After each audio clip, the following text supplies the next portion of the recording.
Battle of Bengal लगातार दिलचस्प होता रहा, लेकिन कोरोना के बढ़ते आंकड़ों के बीच इसी बैटल ऑफ बंगाल को लेकर सवाल भी खड़े होते रहे। बंगाल में आखिरी चरण की वोटिंग का आखिरी घंटा बचा है। चुनाव खत्म होने वाला है, लेकिन कोरोना कब खत्म होगा, आज हम इसी पर बात करेंगे। लेकिन उससे पहले आपको तस्वीरें दिखाते हैं जरा इस वक्त किस तरीके से वोट डाले जा रहे हैं।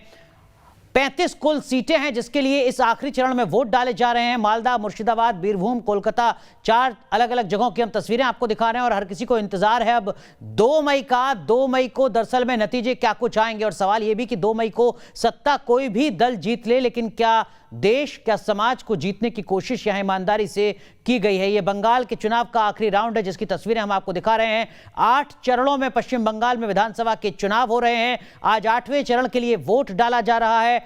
इसी बीच कोरोना के मामले बहुत तेजी से बढ़े हैं पश्चिम बंगाल में भी और पूरे देश में भी। लेकिन इस वक्त की बड़ी खबर क्या है बंगाल में वोटिंग से जुड़ी, वो भी आपको बता दें। आखिरी दौर में भी बंपर वोटिंग देखने को मिली है। शाम 4 बजे तक 68.46% वोट डाले जा चुके हैं। जो ताजा जानकारी आ रही है उसके मुताबिक, हालांकि 6 बजे तक वोट डाला जाना है, 68% वोट 4 बजे तक डाले जा चुके हैं। 35 सीटों पर यह वोटिंग हो रही है। इस बीच छिटपुट हिंसा की खबरें भी सामने आई हैं। मतदाताओं में उत्साह नजर आ रहा है। अगर 4 बजे तक 68% मतदान हुआ है तो इसका सीधा मतलब यह है कि आंकड़ा शाम तक 70 के पार जाएगा। जो अंतिम नतीजे आएंगे मतदान के प्रतिशत के, वो काफी ज्यादा होंगे। मतदाताओं में उत्साह है, इसमें कोई शक नहीं है, लेकिन सोशल डिस्टेंसिंग की धज्जियां भी उड़ती नजर आई हैं। कई जगहों पर बड़ी संख्या में कोविड प्रोटोकॉल का पालन होता हुआ नजर नहीं आया है। छिटपुट हिंसा भी नजर आई है पश्चिम बंगाल की इन 35 सीटों पर जहां वोट डाले गए हैं। तो हमारे साथ तमाम खास मेहमान भी जुड़ चुके हैं आज पश्चिम बंगाल के इस आखिरी चरण के मतदान और कोरोना के बढ़ते कहर पर बात करने के लिए। वरिष्ठ पत्रकार एनके सिंह जी हमारे साथ हैं। टीएमसी के प्रवक्ता संजय शर्मा साहब हमारे साथ जुड़ चुके हैं। हमारे वरिष्ठ सहयोगी धीरेन्द्र पुंडीर जो इस वक्त कोलकाता में हैं, वो हमारे साथ जुड़ चुके हैं। धीरेन्द्र, सबसे पहले आपसे, 68% मतदान अगर 4 बजे तक हो गया है तो 70-75% मतदान रहेगा, ये मान लिया जाए? देखिए, कुछ हिस्सों में ये 80 तक जाएगा। अगर मैं आपको ये कहूँ, मुर्शिदाबाद, मालदा, उस तरफ जिस तरह का ट्रेंड है वो 80 तक जाएगा। यहाँ जरूर पिछली बार भी कम दिखा है, जो पिछले 7वें फेज में भी भवानीपुर और जो दूसरी सीट्स हैं यहाँ कोलकाता की, उन पर ज़रूर कम दिखा है, रासबिहारी पर भी। लेकिन बाकी तमाम जगह पर काफ़ी अच्छा वोट हो रहा है और ये वोट तमाम उन सब के बावजूद हो रहा है, कोरोना के लगातार खतरे के बढ़ने के बावजूद हो रहा है। यानी जनता ये तय करने के लिए बैठी है कि उसको किसको सत्ता में लाना है और किस या बनाए रखना है। इस पर वो पूरी तरह से लंबी लाइनों में लग के कोरोना के डर से अलग खड़ी है। अगर सुबह से अब तक का मैं अनुराग ये बता दूं कि अलग अलग बूथ पर, अलग अलग विधानसभा क्षेत्रों में हम लोग गए हैं, लोग एक दूसरे के साथ सट कर खड़े हैं। जो गोले बनाए गए थे, जिसके लिए मुझे लगता है चुनाव आयोग को जो फटकार भी लगी थी, इसके बावजूद भी उन गोलों में लोग नहीं खड़े थे, वो गोले अकेले खड़े थे, लोग एक दूसरे के ऊपर खड़े थे।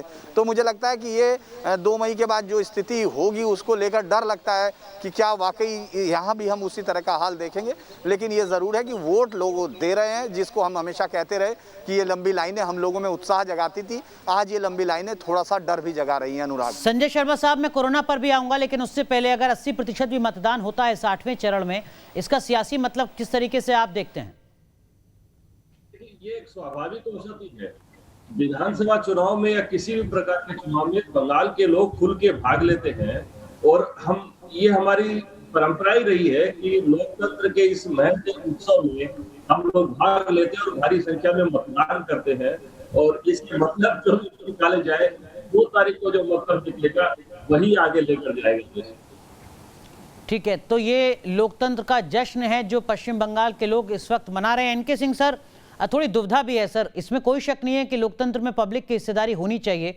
अगर चुनाव हो रहा है तो वोट डालना बेहद ज़रूरी है, लेकिन जैसा हमारे सहयोगी धीरेन्द्र पुंडीर बता रहे हैं कि सोशल डिस्टेंसिंग सिर्फ कागजों तक सीमित है, इससे ज़्यादा अफसोसजनक बात भी कुछ नहीं हो सकती।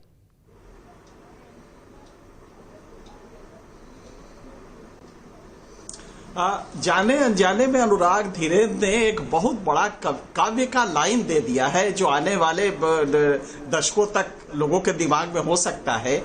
कोरोना था, चुनाव हो रहा था, गोला अकेला खड़ा था, लोग झुंड में थे। जरा सोचिए आप कि इस कोरोना महामारी में जो लील रहा है लोगों को दिन रात, उसमें भी अगर ये वोटिंग पैटर्न है तो ये क्या अजीब सा देश है। वोटिंग पैटर्न कभी नहीं कम हुआ, पिछले बार भी था, आज भी है। मतलब कोरोना का कोई असर नहीं, हिंसा भी हो रही है, गोले को सब लोग ठेंगा दिखा रहे हैं। इसका सीधा मतलब है कि अगर हम कहीं ये माने कि कोरोना पे गवर्नमेंट ने बहुत अच्छा नहीं किया, इसका कोई नेगेटिव प्रभाव पड़ेगा, ये नहीं होने जा रहा है। अगर होता तो लोग सरकार को कोसते, वो राज्य सरकार हो या केंद्र सरकार हो, और अपने घरों में रहते दहशत के मारे। लेकिन अगर आज भी हिंसा कर रहे हैं, आज भी अगर गोला अकेला खड़ा है और लोग झुंड में हैं, तो बहुत सीधा सा मतलब है कि इस देश को शायद हम लोग समझ नहीं पाए हैं। और मैं तो 45 साल में नहीं समझ पाया हूं कि ये किस किस्म का देश है जिसमें आज जब शबाब पे है अपने कोरोना, उस समय भी अगर वायलेट करके कोरोना के नॉर्म्स को लोग वोट दे रहे हैं, तो मेरे ख्याल से देश महान है, हम लोग उसको नहीं समझ पाए। सर मैं समझ सकता हूं जिस दर्द के साथ आप इस बात को कह रहे हैं, लेकिन तपस सेन गुप्ता भी हमारे सहयोगी हमारे साथ जुड़ चुके हैं। तपस, ये जो सोशल डिस्टेंसिंग का उल्लंघन नजर आया है, ये जो कोविड प्रोटोकॉल की धज्जियां उड़ती हुई नजर आई हैं, ये क्या सिर्फ ग्रामीण इलाकों में, दूरदराज के इलाकों में, या उन शहरी इलाकों में जहां वोट डाले जा रहे हैं वहां पर भी ऐसा ही नजर आ रहा है? देखिए, सिर्फ ग्रामीण इलाकों में नहीं बल्कि कोलकाता में भी है, क्योंकि कोलकाता एक हाईली पॉपुलेटेड एरिया है जहाँ पे डेंसिटी ऑफ पॉपुलेशन बहुत ज़्यादा है। और अगर आप देखें कि एक स्कूल के अंदर 5 बूथ बनता है, तो 5 बूथ अगर आप एक प्रेमिसेस में बनाते हो तो वहाँ पर सोशल डिस्टेंसिंग मेंटेन करना कदे पॉसिबल नहीं है। तो यहाँ कहीं ना कहीं कोरोना काल में अगर चुनाव कराना है तो चुनाव आयोग को एक प्रॉपर प्लानिंग की ज़रूरत थी, जहाँ पर स्टेक होल्डर्स, जो सारे पॉलिटिकल पार्टी और स्टेट गवर्नमेंट एडमिनिस्ट्रेशन सबको लेकर कोरोना को ध्यान में रखते हुए एक प्रॉपर प्लानिंग की जरूरत थी, जो हाईली लैकिंग था, इस बार देखने को नहीं मिला। अगर आप छोटे छोटे बूथ्स की बात करें, दूर दराज के इलाकों की बात करें, वहां तो सोशल डिस्टेंसिंग मेंटेन हो रहा है, लेकिन अगर आप नॉर्थ कोलकाता की बात करें, जोरासाको की बात करें, या फिर आप एंटाली की बात करें, जहां पर छोटे छोटे स्कूल्स हैं, जहां पे 4-4, 5-5 बूथ एक जगह पर एक स्कूल के अंदर रखा गया है, वहां कदे ये सोशल डिस्टेंसिंग मेंटेन करना ह्यूमनली पॉसिबल नहीं है। और यही कहीं ना कहीं और चिंता बढ़ा रही है। हालांकि कोलकाता का जो इस बार का वोटिंग पैटर्न रहा है, उत्तर कोलकाता का खासकर 3 बजे तक महज 52% वोटिंग हुआ है, तो ये कहीं ना कहीं कोलकाता में वोटिंग कम होता है, लेकिन कोरोना के चलते लोग घर से निकलने से कतरा रहे हैं। लेकिन फिर भी इस बार वोटिंग करने देने के लिए लोग सामने आए, और अभी भी वोटिंग चल रहा है, लोग निकल रहे हैं। लेकिन अगर सिंह सर, हमारे सहयोगी तपस सेन बता रहे हैं कि देखिए, पश्चिम बंगाल के पिछड़े या ग्रामीण इलाके में ऐसा नहीं है कि वहां पर सिर्फ सोशल डिस्टेंसिंग की धज्जियां उड़ाई गई हैं या कोविड प्रोटोकॉल का पालन नहीं किया गया है, कोलकाता तक में वही तस्वीर नजर आई है। सर, इसको कैसे देखेंगे? क्या ये जागरूकता की कमी है या ये राजनीतिक सक्रियता का चरम है?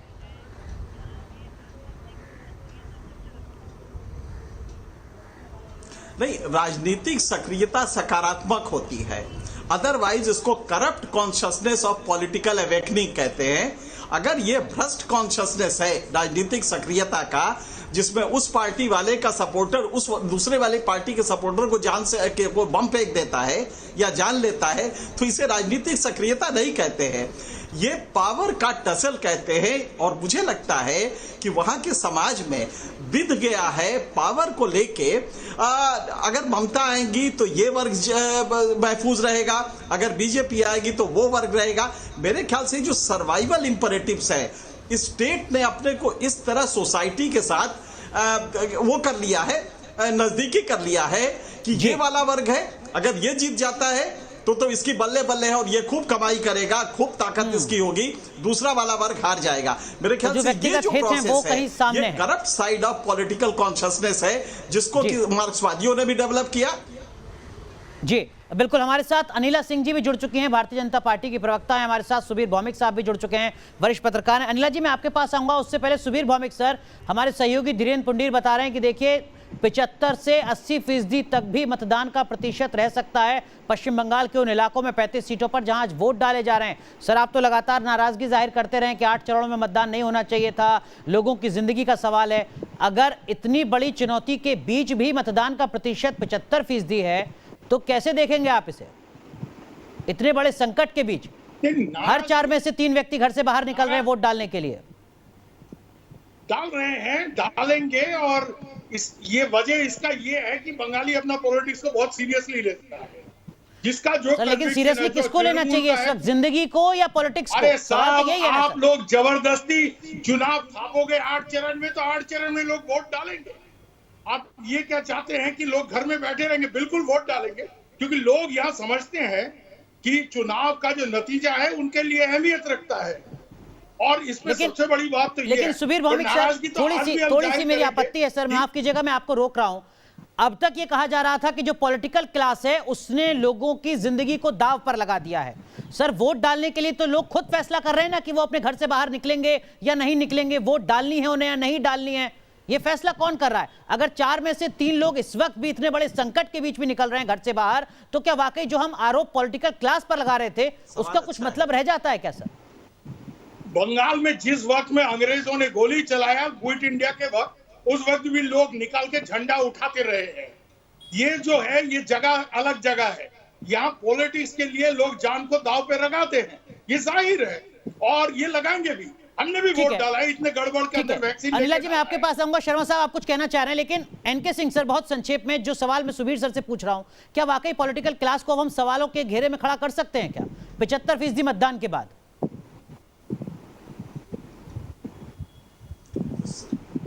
सुबीर जी का लॉजिक तो अच्छा होता है, लेकिन कभी कभी ट्रैक से हट जाता है। जैसे कि पॉलिटिकल कॉन्शियसनेस तो अंग्रेजों के टाइम में भी रहा और बड़े लड़ाके वहां से पैदा हुए स्वतंत्रता आंदोलन के। लेकिन अगर ये पॉलिटिकल लड़ाई डेवलपमेंट के लिए होती और इशू डेवलपमेंट होता, आज भी बंगाल डेवलपमेंट पैरामीटर पे बहुत नीचे है। आप किसी भी पैरामीटर पे ले लीजिए, वेस्ट बंगाल जब उसका आया नीति आयोग का, तो उसमें 14वें नंबर पर था। तो अगर ये लड़ाई विकास के लिए होती कि हमें शिक्षा चाहिए, स्वास्थ्य चाहिए, तो कोई बुराई नहीं थी। वही मैं कह रहा हूं कि ये corrupt side of political consciousness है जो पॉलिटिकल पार्टी ने जनरेट किया पिछले 50-70 सालों में। ठीक है, अनिला सिंह जी, संजय जी मैं आऊंगा आपके पास। अनिला जी हमारे साथ जुड़ चुके हैं, भारतीय जनता पार्टी की प्रवक्ता। अनिला जी, 75% मतदान, इस मतदान के प्रतिशत को बीजेपी किस तरीके से देखती है, और 8वें चरण की समाप्ति इसी के साथ यहां पर हो रही है, क्या अब हालात सुधरेंगे पश्चिम बंगाल की, इसकी उम्मीद आप करती हैं? बिल्कुल, 2 मई के बाद जब भारतीय जनता पार्टी की सरकार पश्चिमी बंगाल में आएगी, तो डेफिनेटली पश्चिमी बंगाल के जो पैरामीटर्स हैं, डेवलपमेंट के जो पैरामीटर्स हैं, उसमें आप उछाल देखेंगे। और जैसा भी एनके सिंह साहब ने बताया, जो कि हम एनके सिंह साहब को कहते हैं कि जीते जागते एनसाइक्लोपीडिया हैं, इतना ज्ञान है इनके पास, तो जब ये आंकड़े बताते हैं तो हमें कुछ और सोचने की आवश्यकता ही नहीं होती है। तो इसमें कोई दो राय नहीं है। अगर हम डेवलपमेंट पैरामीटर्स की अगर बात करते हैं तो पश्चिम बंगाल जो है वो बहुत ही पीछे है, और ये एक ऐसा राज्य है जहाँ पे इंटेलेक्चुअलिटी, इंटेलिजेंशिया इतना ज्यादा है, इतना ज्यादा पोटेंशियल है इस राज्य के अंदर, जो कि अभी तक इतना डिप्राइव रहा है, वो उभर ही नहीं पाया है। मुझको अब लगता है कि 2 मई के बाद जब भारतीय जनता पार्टी की सरकार वहां पर आएगी, 2 मई का इंतजार करना होगा। लेकिन संजय शर्मा साहब, पश्चिम बंगाल में बीते 24 घंटे में 17,000 से ज्यादा मामले सामने आए हैं कोरोना के। ये वो मामले हैं जो रिपोर्ट हुए हैं, जितने टेस्ट हुए हैं उसके आधार पर। क्या आपको लगता है कि अब चुनाव खत्म होने के बाद कोरोना के खिलाफ जो जंग है वो कहीं तेज हो पाएगी क्या? नहीं, वो तो तेज होगी ही, इसमें कोई दो राय नहीं है। और अभी राज्य सरकार ने अभी भी इन परिस्थितियों में भी कोरोना के खिलाफ लड़ने के लिए अपने आप को तैयार किया है, और जन सरोकारों से संबंधित जितने काम है वो त्वरित गति से हो रहे हैं। अभी मैं मिस्टर सिंह को सुन रहा था, जो भाजपा की प्रवक्ता है, डेवलपमेंट के पैरामीटर्स की बात हो रही है। ये कैसे डेवलपमेंट के पैरामीटर्स हैं जो 45 साल बाद भारत को सामूहिक गरीब देशों की सूची में डाल रहा है, जो अभी नरेंद्र मोदी जी के आने के बाद हुआ है। ये लोग बात करते हैं डेवलपमेंट के पैरामीटर्स की। गुजरात के स्मशान घाट में हमने लाइनें देखी है, सरकारी लापरवाही और अव्यवस्थाओं का एक दौर देखा है। हमने 2 दिन पहले योगी जी के आदेश को सुना है, जहां नर्सिंग होम्स को कहा जा रहा है कि ऑक्सीजन की कमी सार्वजनिक नहीं की जा सकती। ऐसा जो लोग करेंगे उनकी संपत्तियां जब्त कर लेंगे। माफ कीजिएगा अनिला सिंह जी, ये यदि डेवलपमेंट के पैरामीटर्स है तो वास्तव में बहुत कुछ सुधार करने की जरूरत है। संजय शर्मा साहब, थोड़ा आपके जानकारी को मैं दुरुस्त करता हूं सर। करिए। 21 अप्रैल 2020 पश्चिम बंगाल में जो number of oxygen supported beds थे वो थे 8,091। अब से 1 साल पहले 28 जनवरी 2021 पश्चिम बंगाल में जो ऑक्सीजन सपोर्टेड बेड्स थे उनकी संख्या है 9,382। 1200 बेड बढ़े हैं पिछले 12 महीने में। ये मैं नहीं कह रहा हूं, राज्यसभा में केंद्रीय स्वास्थ्य मंत्री ने सरकारी जवाब में कहा है। और इसी बीते एक साल में इस देश में ऑक्सीजन सपोर्टेड बेड्स की जो संख्या है वो 62,000 से बढ़कर 1,57,000 यानी लगभग दुगनी हो चुकी है। कैसे हम भरोसा करें सर, चुनाव तो बीत जाएंगे तो हालात भी सुधर जाएंगे। ये मैं पिछले एक साल के नतीजे बता रहा हूं जब सत्ता में आप थे, और सिर्फ ऑक्सीजन सपोर्टेड बेड का आंकड़ा बता रहा हूं। पूरी लिस्ट में आपको दे दूंगा, आंकड़े सरकारी हैं। हाँ, पूरी लिस्ट आप मुझे दे दीजिएगा, लेकिन इन आंकड़ों में भी काफी कुछ गौर करने की जरूरत है। मुझे लगता है ये आंकड़े अपडेटेड नहीं है, वरना पिछले एक साल में जो व्यवस्थाएं की गई है उनका जिक्र सर संसद में मंत्री अगर झूठ बोलते हैं तो विशेषाधिकार का आरोप लगता है उन पर। मैं जो बात पूरी गंभीरता के साथ कहना चाहता हूं, उन बातों पर आप गौर करिए कि पश्चिम बंगाल में चुनाव के बावजूद ऑक्सीजन की कमी से किसी की मृत्यु नहीं हुई, जबकि उत्तर प्रदेश, गुजरात और इन सब राज्यों में लाइनें लग चुकी हैं। संजय जी, हमारे दो सहयोगी लगातार महीनों से कवर कर रहे हैं पश्चिम बंगाल को, वो बेहतर तरीके से बताएंगे, मैं उनका भी रुख करूंगा। लेकिन अनिला जी, आप कुछ कहना चाह रहे हैं? बिल्कुल जी बिल्कुल। देखिए, ऐसा है कि केवल हवा में बात नहीं करनी चाहिए। जो टीएमसी के प्रवक्ता बंधु हैं, मैं उनको बता देती हूँ, क्योंकि अभी इन्होंने डेवलपमेंट का इशू उठाया, तो मैं डेवलपमेंट के बारे में ही बता देती हूँ कि अभी पीछे एक सर्वे हुआ था उसमें, क्योंकि पश्चिमी बंगाल एक उनकी आवाज जरा नहीं आ रही, बड़े राज्यों में भी इसका ये कहीं पर नहीं था। बड़े राज्यों में 2 राज्य जो हैं सबसे ऊपर आए थे, तमिलनाडु और असम, ठीक है। और बाकी अगर हम कुछ भी बात कर लेते हैं, economy, infrastructure, agriculture, education, health, law and order, governance, inclusive development, entrepreneurship, tourism, environment, cleanliness, केवल एक एजुकेशन में इसका 4था नंबर आया हुआ था। बाकी किसी पैरामीटर्स में कहीं पे 4था, 5वां, 6ठा नंबर पे भी वेस्ट बंगाल नहीं था। तो संजय जी, पहले आप अपने आंकड़ों को और अपनी जानकारी को आंकड़ों को थोड़ा दुरुस्त करते हैं अपने उन सहयोगियों से जो लगातार हमारे आंकड़े तो अपडेटेड रहे हैं। संजय जी सुन लेते हैं, केंद्रीय एजेंसियों ने जो राज्य की व्यवस्थाओं के बारे में विभिन्न विषयों पर जो सम्मान दिया है, जो पुरस्कार दिए हैं और अंतर्राष्ट्रीय स्तर पर जो प्रसिद्धियां मिली है, उस पर आप गौर करिए तो आपके आंकड़े अपने आप अपडेटेड हो जाएंगे। तापस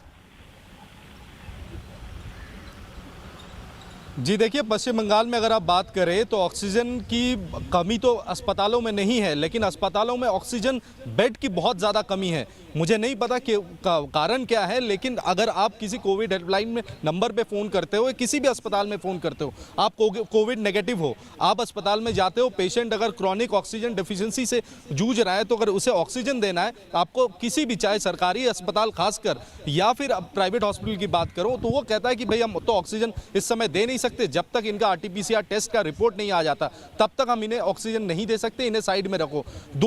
पिछले 2 दिनों में 2 ऐसे हादसे हुए जहां एक लड़की अपनी मां के साथ अपने पिताजी को अस्पताल लेकर गई थी, लेकिन अस्पताल के अंदर तो छोड़ो, अब अस्पताल के बाहर में स्ट्रेचर में उनको रखा गया था। तकरीबन 1 घंटे से ज्यादा उन्हें ऑक्सीजन की जरूरत थी। उन्हें बार बार गुहार लगाया गया कि सरकारी अस्पताल को एक ऑक्सीजन मुहैया करवा दीजिए, कम से कम वो एम्बुलेंस में बैठा रहे, उन्हें नहीं मिला। आखिरकार उन्होंने दम तोड़ दिया। कल जाकर सरकार ने एक नोटिफिकेशन जारी किया करके ये कहा कि ऑक्सीजन जिसे चाहिए उसे देना ही पड़ेगा अस्पतालों को। यानी अगर आप आज की स्थिति भी देखें, आज भी इसी तरह की केसेस सामने आ रहे हैं कि ये जो नियम बनाए जाते हैं, ये सरकारी अस्पताल या प्राइवेट हॉस्पिटल, कहीं ना कहीं कम्युनिकेशन गैप है या फिर जानबूझकर नहीं दिया जाता। आप सरकारी अस्पतालों में जाकर देखिए, वहां पर ऑक्सीजन बेड्स खाली हैं, लेकिन आप अगर फोन करके पूछते हैं तो आपको कहा जाएगा कि यहाँ पर बेड नहीं है। ठीक है, धीरेन्द्र, मुझे एक ब्रेक लेना है, लेकिन उससे पहले आप भी लगातार काफी वक्त से पश्चिम बंगाल में हैं। जिस तरीके की दहशत कोरोना को लेकर दिल्ली एनसीआर में नजर आ रही है, संजय शर्मा जी कह रहे हैं कि पश्चिम बंगाल में वो हालात नहीं है। आप क्या महसूस कर रहे हैं? देखिए, संजय शर्मा जी से मेरा बस सिर्फ इतना ही कहना है कि उनको आज के अपने इसी शहर में छपने वाले अखबार पढ़ लेने चाहिए। पिछले 4 दिन के अखबार अगर वो कहेंगे तो मैं उसकी हेडलाइन पढ़ दूंगा, जहां ऑक्सीजन सिलेंडर जो 7,000, 8,000, 9,000 वाला घर वाला था, वो 20 से 40,000 में चला गया है। इसके अलावा वो ये जानते हैं कि किस तरह से वहाँ संख्या बढ़ रही है, बेड्स नहीं है, उपलब्ध नहीं है बेड अभी, जबकि ये हालात बहुत ख़राब नहीं है इस समय। अगर उसके बाकी रेस्ट ऑफ इंडिया के हिसाब से देखें तो ये हालात ठीक होते हुए ये स्थिति है। और पिछली बार जब कोविड फर्स्ट वेव है उस पर बंगाल में क्या छपा था वो भी पढ़ना चाहिए, क्योंकि यहाँ किसी राजनीति की बात नहीं की जा सकती। इस समय पूरे देश में ये हालात है, लेकिन बंगाल में सिर्फ इसको राजनीति से जोड़ रहे हैं, तो मुझे लगता है ये बहुत ही एक तरफा बात होगी। आप कुछ कहना चाह रहे हैं, मुझे थोड़ा सा ब्रेक लेना है, ब्रेक के बाद जब लौटेंगे तो आप इस सवाल को जरूर शामिल करेंगे चर्चा में। एक बार फिर आपका स्वागत है। बैटल ऑफ बंगाल में हम बात करें पश्चिम बंगाल की, जहां 8वें और आखिरी चरण के लिए वोट डाले जा रहे हैं। मतदान का प्रतिशत 68% से ज्यादा हो चुका है, जो अब तक की जानकारी मिली है उसके मुताबिक। हालांकि यह मतदान और ज्यादा बढ़ेगा, लेकिन पश्चिम बंगाल में पिछले 24 घंटे में 17,000 से ज्यादा कोरोना के नए मामले सामने आए हैं। ऐसे में बड़ा सवाल यही कि क्या अब चुनाव खत्म होने के बाद बंगाल में कोरोना के खिलाफ लड़ाई तेज हो पाएगी? क्या वाकई इस तरीके की उम्मीद की जाए? हमारे साथ बीजेपी की प्रवक्ता अनिला सिंह जी हैं, हमारे सहयोगी तापस सेन गुप्ता कोलकाता से हमारे साथ जुड़े हुए हैं, हमारे साथ वरिष्ठ पत्रकार एनके सिंह जी हैं, सुबीर भौमिक साहब हैं, टीएमसी के प्रवक्ता संजय शर्मा हैं, और हमारे साथ हमारे एक और वरिष्ठ सहयोगी धीरेन्द्र पुंडीर भी हैं इस वक्त कोलकाता से। लेकिन एनके सर, चुनाव खत्म होने के बाद हालात बदल जाएंगे पश्चिम बंगाल में, ये उम्मीद कैसे करें? तब जबकि जो आंकड़ा मैंने अभी संजय शर्मा साहब के साथ रखा था, एक साल में पूरे देश में 60,000 से बढ़कर 1,60,000 ऑक्सीजन सपोर्टेड बेड बनते हैं, पश्चिम बंगाल में सिर्फ 1,000।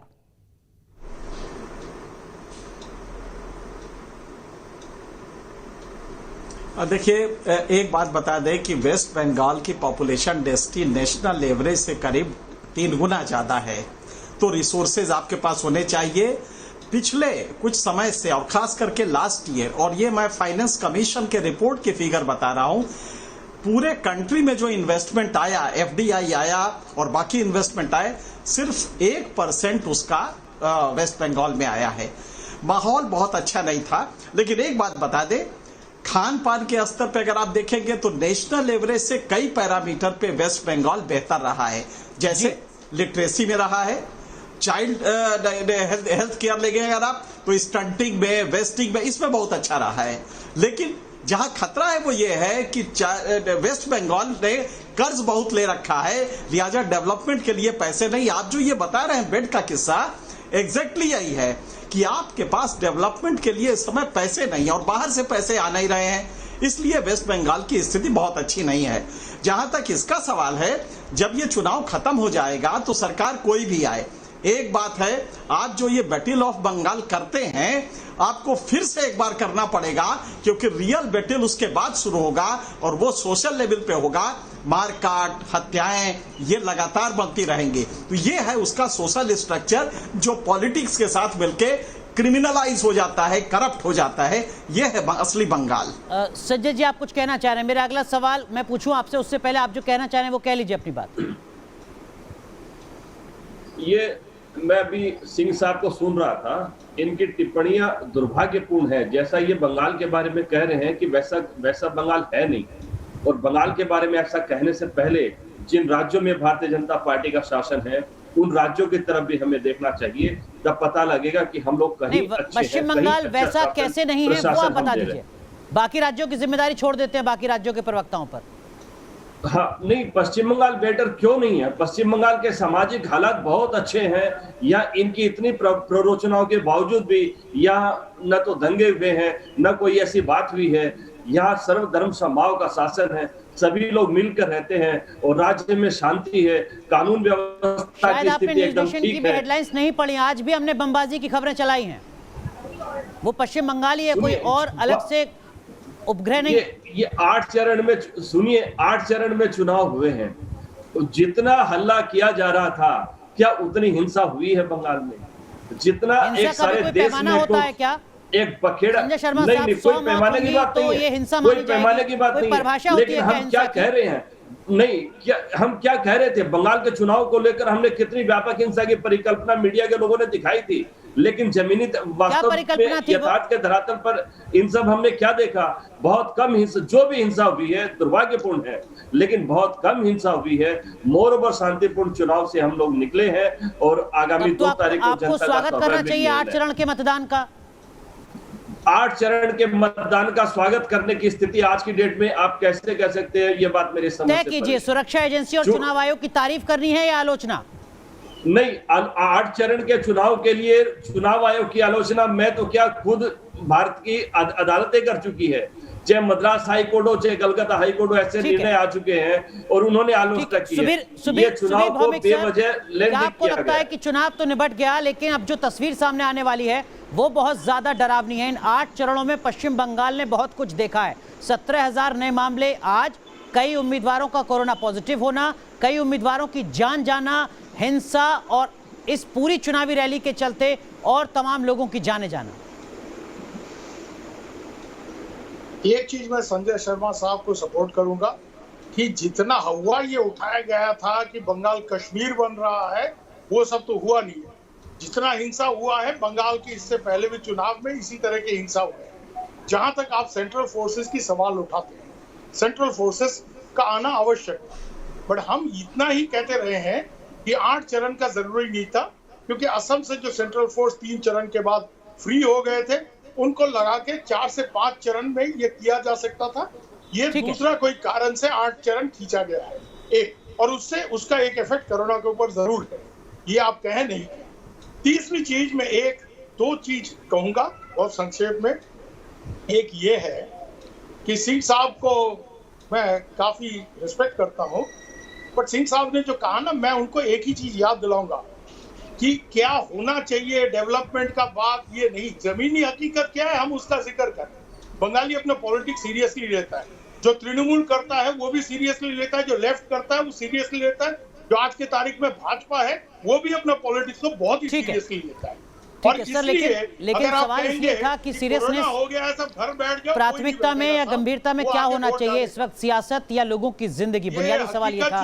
धीरेन्द्र, आपने लगातार कई चरणों का, सुबीर सर माफ कीजिएगा सर, आपको रोक रहा हूँ। धीरेन्द्र, आपने लगातार कई चरणों का मतदान कवर किया है, बहुत कुछ दर्द देकर जाने वाला है ये पूरा चुनाव पश्चिम बंगाल के लिए, बहुत ज्यादा चुनौतियां खड़ी करके जाने वाला है हर लिहाज से, और इसके लिए इलेक्शन कमीशन सबसे ज्यादा जिम्मेवार है। देखिए सुबीर सर जो कह रहे हैं, मैं उसकी बात को उस बात को मैं मान लेता हूं, लेकिन उनको ये ज़रूर होगा, क्योंकि उन्हीं के यहाँ लिखी गई किताबों में साफ लिखा हुआ है किस तरह से पॉलिटिसाइजेशंस ऑफ एडमिनिस्ट्रेशंस है, किस तरह से पॉलिटिसाइजेशंस ऑफ एडमिनिस्ट्रेटिव वर्क हैं और पुलिस है। ये तमाम चीज़ों के लिए मुझे उनके पास मुझसे ज़्यादा बेहतर आंकड़े होंगे। मुझे लगता है कि इस चुनाव में कोरोना से भी ज़्यादा अगर डर है तो लोगों को, दोनों पार्टियों को इस बात का डर है कि इसके बाद क्या होगा। कोरोना तो अभी निपट जाएगा। मैं बहुत सारे लोगों के नाम दे सकता हूं जो मेरे साथ चलते हुए लोग हैं, जिनसे मैं बात करता हूं, उनका ये कहना है कि इस चुनाव के बाद उनको क्या क्या भुगतना पड़ेगा अगर ये पार्टी चुनाव में आती है या ये पार्टी चली जाती है। ये तमाम चीज़ें बाकायदा गौर, और ये जो बातें मैं कह रहा हूँ ये बाकायदा 2021 में छपी हुई किताबों में है, जो यहीं के राइटर्स हैं, चाहे वो दीप हल्दर की हो सकती है, संबित पॉल की हो सकती है, बहुत सारी किताबें मैं गिरा सकता हूं जिनमें बाकायदा डेट वाइज है। और दंगे की बात वो शायद कलियाचक से लेके बाद के तमाम दंगे उनको याद नहीं रहे होंगे संजय शर्मा जी को, लेकिन मैं सिर्फ ये बताने की कोशिश कर रहा हूँ कि यहाँ जिस तरह का माहौल था उसमें ये 8 चरण का फेज बिल्कुल, हाँ, हम लोग बात करेंगे। मुझे लगता है कि इस पूरे 8 चरण के चुनाव के लिए ज़रूरी था, क्योंकि जिस तरह से 2018 में पंचायत चुनाव की हिंसा हुई थी और वो मामले कोर्ट तक गए थे, ये सब कोई ऐसा छिपा हुआ मामला नहीं है। उस वक्त नहीं लग रहा था, ये बात मैं सुबीर भौमिक जी की मान सकता हूँ कि शायद ये चीज़ें बाद में कुछ चीज चेंज की जा सकती थी, लेकिन ये फैसला 8 चरण के चुनाव का बहुत बेहतर फैसला था। और इसी की वजह से, लेकिन अनिला जी, चुनाव खत्म हो चुके हैं, आगे की तस्वीर क्या? अनिला जी, जो बुनियादी सवाल है इस वक्त वो ये कि इस चुनाव के बाद, वोटिंग के बाद कोरोना का खतरा, कोरोना का विस्फोट और ज्यादा बढ़ने जा रहा है, न सिर्फ पश्चिम बंगाल में बल्कि उसका असर पूरे देश में। चुनाव थम चुका है, कोरोना थमेगा या और बढ़ेगा? अनिला जी। जी जी, बिल्कुल ठीक बात आप कह रहे हैं। इस वक्त पूरा देश जो है एक क्राइसिस से गुजर रहा है, बहुत चैलेंजिंग सिचुएशन में है, पर मैं ये कहूंगी केंद्र सरकार और राज्य सरकारें जो है कोऑर्डिनेशन में काम कर रही हैं। डिफरेंट एजेंसीज, चाहे वो मेडिकल हैं, चाहे वो एडमिनिस्ट्रेटिव एजेंसीज हैं, एक साथ मिलकर जो कोरोना चैलेंज है सभी राज्यों में उसका मुकाबला किया जा रहा है। जहां जहां से जो मदद मिल सकती है वो मदद भी ली जा रही है। और अगर चाहे हम पश्चिमी बंगाल की बात करें, चाहे उत्तर प्रदेश की, चाहे दिल्ली प्रदेश की, किसी भी प्रदेश की बात करें, जहाँ जैसा रिक्वायरमेंट है वहाँ का एडमिनिस्ट्रेशन, वहाँ के मुख्यमंत्री जो डिमांड कर रहे हैं, जो केंद्र की सरकार है, उसको किस प्रकार से कैसे पूरा किया जाएगा उसके ऊपर भी कार्य हो रहा है। अगर मैं पश्चिमी बंगाल की बात करती हूँ, हाँ बिल्कुल 2 मई के बाद बहुत सारे चैलेंजेस है, जिसमें कि कोरोना पेशेंट्स और उनको हेल्थ या मेडिकल फैसिलिटीज प्रोवाइड कराना भी एक चैलेंज होगा। पर कोई बात नहीं, केंद्र की सरकार और पश्चिमी बंगाल की भारतीय जनता पार्टी की सरकार मिलकर इस चैलेंज का सामना भी कर देंगे। लेकिन संजय जी, जो सीधा सवाल है सर वो ये कि पिछले 1-1.5 साल से पूरे देश में कोरोना की कहर है, कोरोना की लहर है। पश्चिम बंगाल की सरकार के एजेंडे में, प्राथमिकता में क्या चुनाव था या कोरोना से निपटने की तैयारियां भी थी? ऑक्सीजन सपोर्टेड बेड्स की तस्वीर तो मैंने आपको बताई, आप पिछले 12 महीने में 1200 बेड्स ही सिर्फ इकट्ठा कर पाए। वेंटिलेटर्स का भी सरकारी आंकड़ा है सर मेरे पास, जो बताता है कि 1 साल पहले पश्चिम बंगाल में तकरीबन 300 वेंटिलेटर्स थे, वो 1 साल बाद बढ़कर 600 हुए हैं। पूरे देश में तकरीबन 12,000 वेंटिलेटर्स बढ़े, सरकारी आंकड़े के मुताबिक पश्चिम बंगाल में सिर्फ 300। आपके एजेंडे में क्या था, चुनाव या कोरोना से निपटने की तैयारी? हमारे एजेंडे में जो भी था, भाई साहब मैं आपको एक बात बताना चाहूंगा कि आपके जो आंकड़े हैं, अभी हमारी डिबेट तो चलेगी, मैं लेटर स्टेज पे आपके पास हमारे आंकड़े भी पहुंचेंगे। इन आंकड़ों में जरूर कोई ऐसी बात है जो आंकड़े होने चाहिए थे, वो आंकड़े पास आपके पास नहीं। सर, केंद्र सरकार ने 15,000 करोड़ रुपए का बजटीय प्रावधान किया राज्यों को हेल्थ इंफ्रास्ट्रक्चर बढ़ाने के लिए। वो केंद्र सरकार ने, स्वास्थ्य मंत्री ने संसद में, राज्यसभा में 2 फरवरी को जवाब दिया। लिंक आपको मैं भेज दूंगा, आप चेक कर लीजिएगा। ये आंकड़े मेरे नहीं है, केंद्र सरकार के आंकड़े हैं, राज्यों से मिले। आप भी मुझे भेजिएगा और मैं भी आप भी मुझे भेजिए, मैं भी आपको भेजूंगा। आपने केंद्र सरकार की बात की, केंद्र सरकार ने 20 अगस्त 2020 को पीएम केयर फंड से 50,000 वेंटिलेटर के बेड लगाने की बात की थी। आज उनकी क्या अवस्था है? जगह जगह दूसरी राज्यों की तो छोड़िए, खुद केंद्र सरकार के पास पूछ सकते हैं। अगर आप 1 साल में 300 वेंटिलेटर सिर्फ इकट्ठे कर पाते हैं, 1000 ऑक्सीजन सपोर्टेड बेड सिर्फ बना पाते हैं, मैं आपको फिर कहता हूं, आप कह सकते हैं केंद्र सरकार ने क्या किया? मैं आपको फिर कहता हूं कि आपके आंकड़े दुरुस्त करने की जरूरत है। और केंद्र सरकार से यदि नहीं पूछेंगे तो आप किससे पूछेंगे? केंद्र ने कोरोना को डील करने में जो लापरवाही बरती है, आप बताइए कि जो 15,000 करोड़ रुपए का प्रावधान किया था हेल्थ इंफ्रास्ट्रक्चर के लिए, आपके पास कितना पैसा आया और आपने कितना खर्च किया? बताइएगा आप, आपके पास कोई जानकारी हो। लेकिन इस बीच 5:30 बजे तक 76% से ज्यादा मतदान हो चुका है पश्चिम बंगाल में। इस वक्त की बड़ी खबर हम आपको बता रहे हैं, 8वें और आखिरी चरण के वोट डाले जा रहे हैं। 35 सीटों पर वोट डाले जा रहे हैं और 35 सीटों पर 5:30 बजे तक 76% से ज्यादा मतदान हुआ है पश्चिम बंगाल में। तो लगातार अभी आधे घंटे का आंकड़ा और आना बाकी है और उसके बाद अंतिम आंकड़े सामने आएंगे, जिसका सीधा मतलब यह है कि जो बात धीरेन्द्र हमारे सहयोगी कह रहे थे, एनके सिंह जी, आंकड़ा मतदान के प्रतिशत का 80% के पार जाएगा।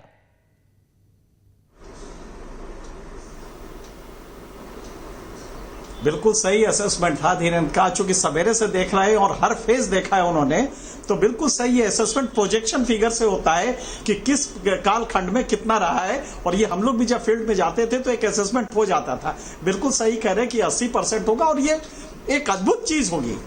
80% लास्ट फेज में अगर ये टर्नआउट है तो पता नहीं समाज शास्त्रियों के लिए एक बहुत बड़ा मुद्दा होगा कि कोरोना के इस भयावह माहौल में जिसमें अस्तित्व का संकट है, उसमें चुनाव में जो लोग जा रहे हैं तो बहुत पॉलिटिकली अवेकेंड है।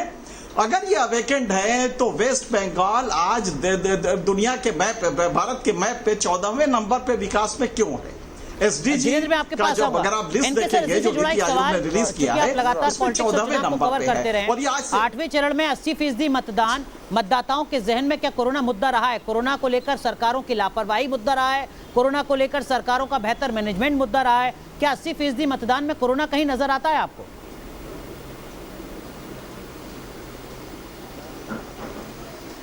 मैं समझता था कि होगा, लेकिन मैं आज असफल हो गया।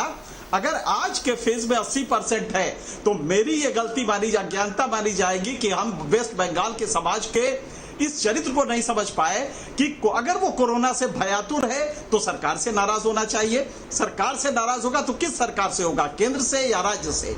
और ये एक बड़ा डिटर्मिनेंट होना चाहिए था इलेक्शन रिजल्ट में। लेकिन अगर वो 80% आ रहा है तो मुझे नहीं लगता है कि ये कोरोना के का भी कोई इशू बना है। धीरेन्द्र, आप कुछ कहना चाह रहे हैं? बनेगा, लेकिन मुझे पता नहीं कोरोना समझ कहीं में नहीं मुद्दा आ है रहा क्या कि 80% वोटिंग में 8वें चरण में? धीरेन्द्र,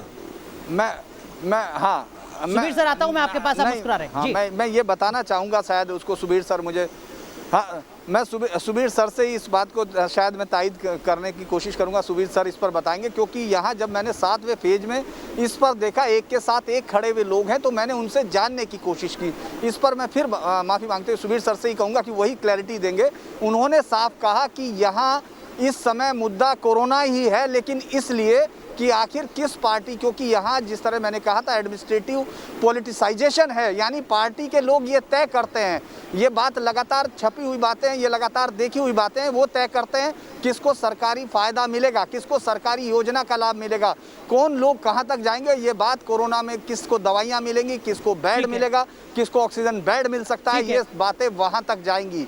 ये डर ही कोरोना के ये कि जाने के बाद जी तपस से भी यही सवाल। तपस, क्या कोरोना कहीं मतदाताओं के जहन में मुद्दा नजर आया आपको? जी देखिए, 8वें चरण में अगर मैं इस चरण की बात करूं तो इस चरण में तो खासकर कोरोना का, और 7वें चरण में भी कोरोना का असर रहेगा। अगर आप खासकर कोलकाता की बात करें, 7वें चरण में दक्षिण कोलकाता और इस चरण में उत्तर कोलकाता में लोग कोरोना एक बहुत बड़ा फैक्टर होगा। अगर आप अर्बन वोटिंग की बात करें, अगर आप रिमोट एरिया या फिर गाँव की बात करें, वहाँ शायद कोरोना इतना महत्वपूर्ण भूमिका नहीं प्ले करेगा। लेकिन कोलकाता और सबर्बन इलाके जो है, कोलकाता के आसपास के इलाके, यहाँ पर कोरोना की एक अहम मुद्दा होगा, क्योंकि लोग घर से निकलना बंद कर दिए हैं। अगर आप वोटिंग पैटर्न देखें तो अभी तक कोलकाता में 57% वोटिंग हुई है 5 बजे तक। तो इसको हम पकड़ सकते हैं कि ज़्यादा से ज़्यादा 62 या 65% अगले 1 से 1.5 घंटे में हमें देखने को मिल सकता है। तो आप समझ सकते हैं कि एक कोरोना का भय, कोरोना एक फैक्टर आपको भी नजर आता है धीरे की तरह। सुबीर भौमिक, आप मुस्कुरा रहे थे जब मैं सवाल पूछ रहा था। आप लोग यहाँ बहुत दिग्गज लोग बैठे हैं, बट बंगाल का जो एहसास है ना, थोड़ा कम है लोगों को। मैं बार बार एक चीज कह रहा हूँ कि पॉलिटिक्स, अब धीरेन्द्र कह रहे हैं एडमिनिस्ट्रेशन में पॉलिटिक्स बिल्कुल है, बट यही तो हम कह रहे हैं कि हर चीज में यहाँ पॉलिटिक्स को ज्यादा इंपॉर्टेंस दिया जाता है। और इसमें ये जरूर ये है कि विकास वगैरह जो है पीछे छूट जाता है। और एनके सिंह साहब सही कह रहे हैं कि पॉलिटिसाइजेशन, पॉलिटिकल अवेयरनेस जितना है, उतना डेवलपमेंट के बारे में अवेयरनेस, इकोनॉमिक्स के बारे में अवेयरनेस, बिजनेस के बारे में बंगालियों को नहीं है। ये जाहिर है, इसलिए यहाँ का बिजनेस किसके कंट्रोल में, आप आके खुद देख लीजिए। बट एक चीज आप याद रखें जी, वो ये कोरोना मुद्दा यहाँ है। अब कोरोना के लिए कौन किसको जिम्मेदार मानता है, उसके लिए जोर शोर से वो वोट देने गए हैं। जो लोग ये मानते हैं कि ये मोदी जी का फेलियर है, वो बीजेपी के खिलाफ देंगे। जो ये मानते हैं कि ये स्टेट गवर्नमेंट का फेलियर है, बेड नहीं है, ये नहीं है, वो ममता के खिलाफ वोट देंगे। ठीक है, ये बड़ी बात आपको नजर आती है कि कोरोना एक बड़ा मुद्दा है मतदाताओं के बीच में। मल्टीपल चॉइस वाला मत खड़ा कीजिए ना, थोड़ा सुन भी लीजिए जी। कहिए multiple choice yes know very good वाला जो है, कहिए सुबीर सर। टीवी का फिर बात करके फायदा क्या, सुन लीजिए। कहिए सुबीर सर, कहिए। हाँ, ये ऐसा है कि यहाँ जो पॉलिटिकल पोलराइजेशन है वो वेरी क्लियर है, और जो समझते हैं कि इसके लिए फलाना जिम्मेदार है, उसके खिलाफ वोट देने के, बट वोट जरूर देके जाएंगे, क्योंकि वो ये मानते हैं कि हमारा जो मत है, हमारा जो ओपिनियन है, उसको बक्से तक पहुंचाना ये हमारा फर्ज बनता है। और ये बंगाल में उस समय भी जब सिद्धार्थ शंकर राय के गुंडों ने यहाँ इस तरह से रिगिंग किया था, तब भी लोग वोट देने को आए और मारे भी गए। ठीक है, आप कह रहे हैं पश्चिम बंगाल की परंपरा रही है कि पॉलिटिकली अपनी नाराजगी, अपना समर्थन रजिस्टर कराना है पोलिंग बूथ पर जाकर। ठीक है, अनिला जी, नतीजे अब आने जा रहे हैं। जो भी पॉलिटिकल पार्टी सत्ता में आएगी, आप मानती हैं उसके लिए एक बड़ी चुनौती होगी पश्चिम बंगाल में कोरोना पर काबू पाना? नहीं, इस वक्त तो देखिए कोरोना पूरे देश में एक चुनौती की तरह बनकर खड़ा हुआ है। और जैसा कि मैंने शुरुआत में कहा था कि बिल्कुल मैं कहूँगी कि पॉलिटिकली अवेकन है, इंटेलिजेंट है, इंटेलेक्चुअल है पश्चिमी बंगाल, रिसोर्सेज से भरपूर है। और जैसा एनके सिंह साहब ने कहा, फिर भी जो है ये 4वें पायदान पे खड़ा हुआ हम लोगों को दिखता है। तो जो भी पॉलिटिकल पार्टी सत्ता में आएगी उसके लिए मुश्किल होगी कोरोना से निपटना, सवाल मेरा ये। चैलेंज है, पर यह है कि केंद्र की सरकार जो है लगातार सारे राज्यों को मदद कर रही है, तो पश्चिमी ठीक है। बंगाल में भी जब सरकार बनेगी हमारी तो पूरी पूरी मदद की जाएगी। पर संजय हाँ, जी, एक बात और संजय मैं जी यहाँ यही पे सवाल जोड़ना आपसे, चाहती हूँ। सर समय थोड़ा कम है, चुनौती होगी नहीं सरकार के लिए कोरोना? कोरोना एक चुनौती है, जरूर है, लेकिन दीदी ने और दीदी के प्रशासन ने बहुत संजीदगी के साथ इनको डील करना वापस पूरी शक्ति के साथ शुरू कर दिया है। 2 मई को नतीजे आएंगे और उसके बाद देखिएगा दीदी ठीक है। होगी और बंगाल की जनता होगी और कोरोना पर जीत होगी और कोरोना को हम सर बंगाल कौन से और लीड फिर करेगा देश से इसके लिए भगाएंगे। 2 मई तक का इंतजार करना होगा। 2 फरवरी का राज्यसभा का जवाब आप जरूर पढ़ लीजिएगा। बहुत बहुत शुक्रिया आप सभी मेहमानों का जुड़ने के लिए और इस जरूरी मुद्दे पर बात करने के लिए। और आखिर में वही जरूरी अपील जो लगातार न्यूज नेशन आपसे कर रहा है, इस मुश्किल भरे हालात में आप एक जिम्मेदार नागरिक के तौर पर अपनी जिम्मेदारी निभा सकते हैं, कोरोना से देश को बचा सकते हैं। प्लाज्मा डोनेट कीजिए अगर आपको कोरोना हुआ था और 15 से 20 दिन हो चुके हैं, आप ठीक हो चुके हैं। अपनी डिटेल साझा कीजिए 9711002266 पर।